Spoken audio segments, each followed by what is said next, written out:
একজন ওল্ড প্লেয়ারের মুখ থেকে এই কথাটা তখনই বেরোয় যখন সে তার স্কিলকে হারিয়ে ফেলে। যেই পুরানো প্লেয়ারের গেম প্লেটা দেখে আজ তোমরা হাসছো, এমন একটা সময় ছিল যাকে কাস্টম খেলার জন্য সর্বপ্রথম হায়ার করে নিয়ে যাওয়া হতো। যেই পুরনো প্লেয়ারটার গেম প্লে দেখে আজ তোমরা হাসছো, একটাবার খোঁজ নিয়ে দেখো সেই প্লেয়ারটার গেম প্লে দেখেই একটা সময় অনেক মানুষ গেম খেলা শিখেছে। যেই ওল্ড প্লেয়ারটার খেলা দেখে আজ তোমরা তোমাদের গ্রুপে নিতেও লজ্জা পাচ্ছ, খোঁজ নিয়ে দেখো সেই ওল্ড প্লেয়ারটা কোনো একটা সময় কোনো একটা গিল্ডের লিডার বা অফিসার ছিল। যেই ওল্ড প্লেয়ারটা আজ তোমাদের রিভাইভ দিতে যেতে ভয় পাচ্ছে, মনে রেখো একটা সময় ছিল যখন এই প্লেয়ারটাই পুরো মাঠ একা ফাঁকা করে বুয়া নিয়ে আসতো।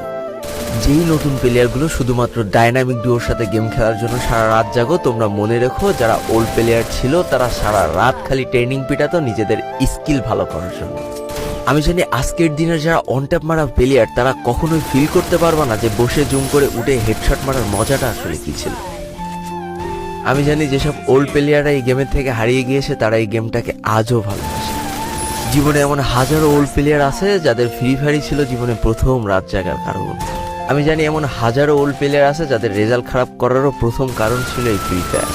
আজকের দিনের নতুন প্লেয়াররা উচ্চ স্বরে বলে আমি ফ্রি ফায়ার গেমটাকে প্রচুর ভালোবাসি, আর যারা ওল্ড প্লেয়ার ছিল তারা বলতো ফ্রি ফায়ার আমার ইমোশন। একটা না দুইটা না অনেক কটি বছর এই ফ্রি ফায়ার গেমটার সাথে কাটিয়ে দিয়েছি, অনেক ভালো ভালো বন্ধু পেয়েছি, আবার অনেক মানুষকে হারিয়েও ফেলেছি। আমি জানি এমন অনেক ওল্ড প্লেয়ার আছে যারা এখনো এই ফ্রি ফায়ার গেমটাকে দিনের পর দিন খেলেই চলেছে সেই ইমোশনের জায়গা থেকে। স্যালুট তাদের।